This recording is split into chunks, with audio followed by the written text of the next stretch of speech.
Предлагаю... I suggest we launch the last session for today. We have many other presentations to listen to, and the first report will be made by a Kazakh representative from Kazgeocosmos. It will be Rustem Zhetpissov. Okay.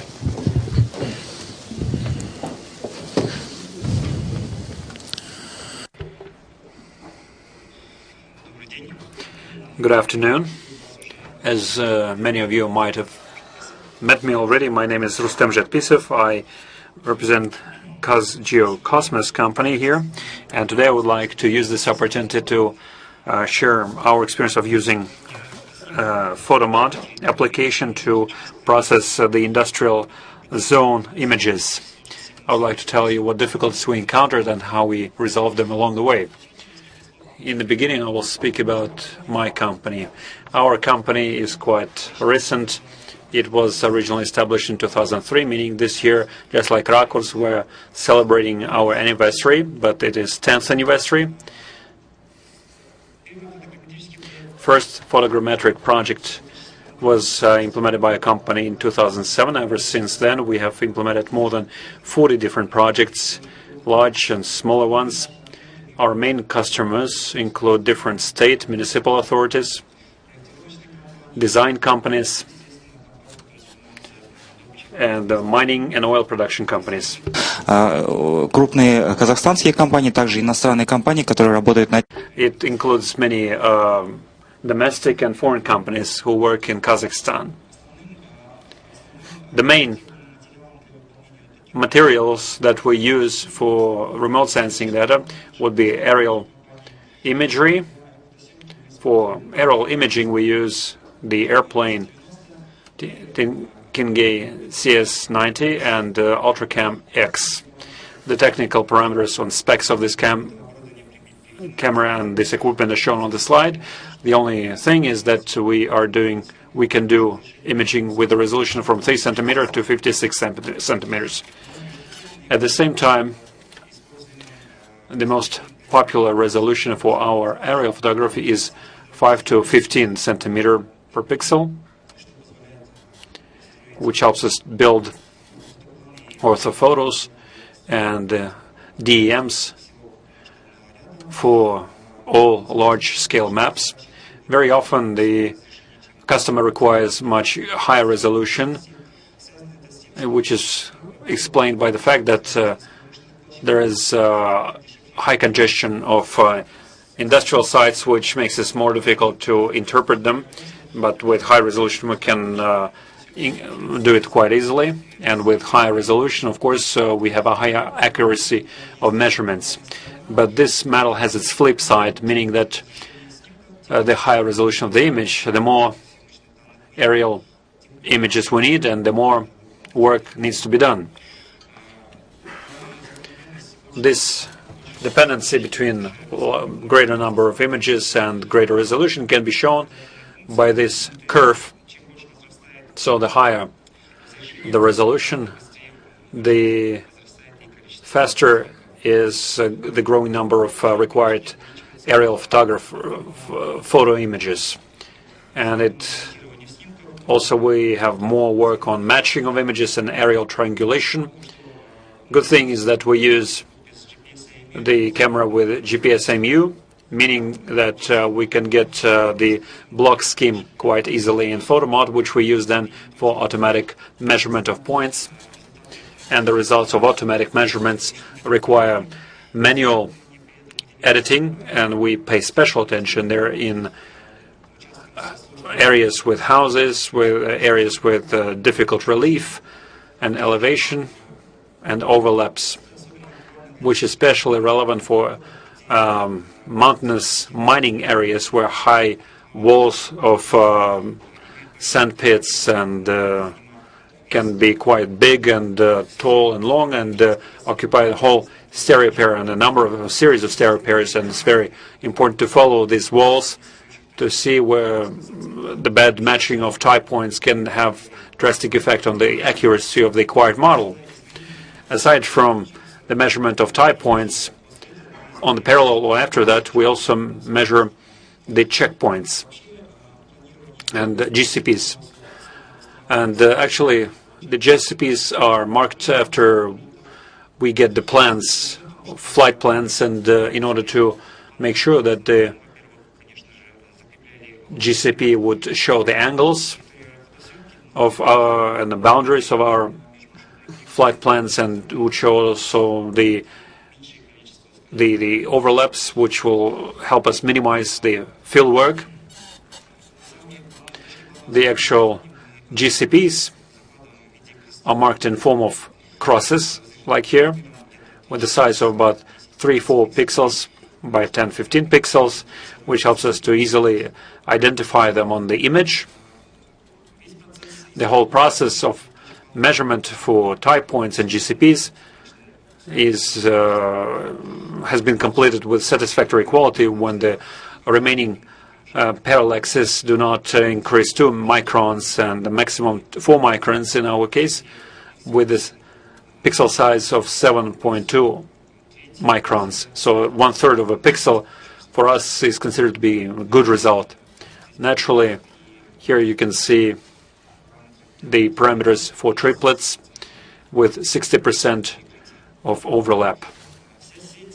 The whole net of type points and GCPs and onboard data from GPS IMU is then rectified with a method of matching, and the actual GCPs and onboard data are rectified based on one ground station, which works both during the lens surveyor work and during aerial photography, which helps us to avoid the mutual shifts between this data. Subsequently, I will show you examples of rectification based on a number of examples of projects that we implemented in 2009-2012. The first project was the area of mountainous mining in the central part of Kazakhstan. Second project is an oil field in Kazakhstan, and the third project is uranium deposit in the southern Kazakhstan. In those projects, we had to establish or build scales of 1 to 1,000 to 1 to 5,000 scaled maps with 1 meter steps. Here you can see examples of this rectification, and we can see that the remaining errors on the type points do not exceed 1 pixel size. Same can be said about the GCPs. As soon as the rectification is over satisfactorily, we can start acquiring the end products. In our case, it is DEM and Ortho photos. DEMs are built automatically in PHOTOMOD. Naturally, the set of pickets is achieved automatically. Then we'll filter these points using different algorithms. And naturally, we need to do some manual editing afterwards. The automatic measurement of pickets is done with a certain grid cell size depending on the resolution of the aerial photography and depending also on the characteristics of the terrain itself. For project 1 and 3, for instance, we used 5 meter size of the grid box because the relief was quite difficult. For the project 2, we used 20 meter size because it was quite a flat space with some rough edges. So at the edges of the project we used a bit different 5 meter grid. In project 1 we used filtration mode of PHOTOMOD, which is called the vegetation filter, because We had 2 cities there, and the fine mesh of the net helped us to do good filtration there. In case of project number 3, we had some dunes where Exaul wood was growing. It's not a real wood or forest because Exaul grows in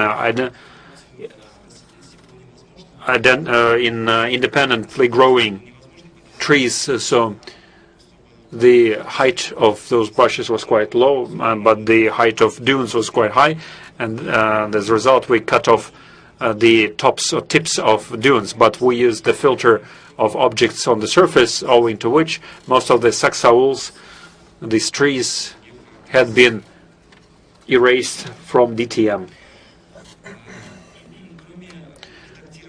Besides editing of pickets, we also used manual processing to draw some structural lines on the area of industrial sites and facilities, aside from natural forms of relief and elevation, like different sumps and ponds. All of them can be easily drawn by structural lines. Also in project number 3, the customer asked us to contour the footprints of all buildings. As soon as we finish the acquisition of a good model, digital elevation model, I mean, we start building horizontals of cartographic quality. For that, we often used the PHOTOMOD function of building horizontals on the smooth model, which helps us get smoothed horizontals without crisscrossing each other. But unfortunately, this algorithm doesn't always provide good results, especially in places where we have pickets with high difference or irregular pickets. There we started seeing different pits or bumps which are in fact non-existent on the actual relief. This problem can be rectified by building the altitude matrix or elevation matrix, and then we use fine mesh of pickets in the smooth model. But as a result, we get many points, and sometimes, unfortunately, PHOTOMOD cannot handle all of them. I had to split the whole thing into portions. But as a result, we get very good horizontals that we can put on a topographic map. The same elevation matrix is used then for transformation of images into orthogonal image, and then those transformed images can be stitched into orthophoto using PHOTOMOD geomosaic. We do it in 3 stages. First, we do seamline generating and editing, color balancing, and finally building the final product, as we call it. When building the cut lines, initially it is done manually and then automatically and then manually edited. We look at specifically at some construction sites, because sometimes we have to go around buildings and roads. Sometimes we need to go around pipes, which is the biggest problem that we have with pipes, because they sometimes are covering a number of stair repairs, especially if the pipeline is located high above the ground. We sometimes get distortions. We try to do it differently by this cut lines. True orthophoto would be good, but with the pipelines it would be very difficult to do. Sometimes the customer also already has old data about the same area or neighboring area, and they ask us to get material which can be then coincided with the already available data on also in terms of colors. In project number 3, the customer had data from 2010 with the same resolution, and there was a need to do color matching also. With PHOTOMOD geomosaic, we did it quite well. We've color matched it to the data of 2012, as a result. We acquired quite beautiful orthophoto plan. And in conclusion, I can mention a couple of advantages and disadvantages of PHOTOMOD as a photogrammetric suite. The main advantage is the possibility of distributed processing, which helps us to minimize the time for processing, like the preparation of aerial photography and their conversion into MSTIF, whereas in the case of if we used only one computer for 1,000 photos, we would use 40 hours, but in distributed processing, we use a total of 7 computers with 6-7 cores, 6 to 8 cores each one of them. Everything boils down to 1 hour only. So in fact, we had a 40 times increase in productivity. Another advantage of PHOTOMOD is flexibility and multifunctionality. If we need to get data in different formats, we can quite easily export it in different formats.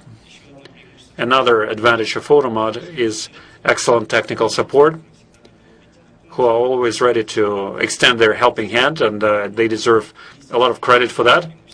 Another advantage of PHOTOMOD is suitable, affordable price. Unfortunately, many other softwares, many different photogrammetric products are quite costly with overbloated prices. Anyway, just like any user, we want more. First of all, we want PHOTOMOD to switch to 64-bit architecture. That's what I mentioned earlier. Sometimes PHOTOMOD doesn't work well. I think it is because they still use 32-bit architecture in PHOTOMOD. Another task that we recently faced and we couldn't successfully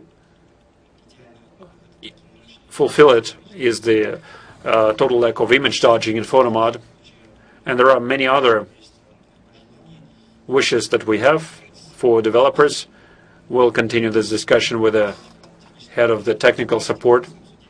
We have discussed it with technical support from PHOTOMOD, and we're going to continue this discussion, and we are looking forward to productive cooperation in the future. Thank you for your attention. If you have any questions, I'll answer them. Thank you. Will there be questions? I can tell you that we often get big packages of questions and research from Kazgeocosmos, and so thank you very much for your feedback. It helps us a lot to improve our product. Are there any questions? No questions? Then I would like to thank our speaker. Moving on to the next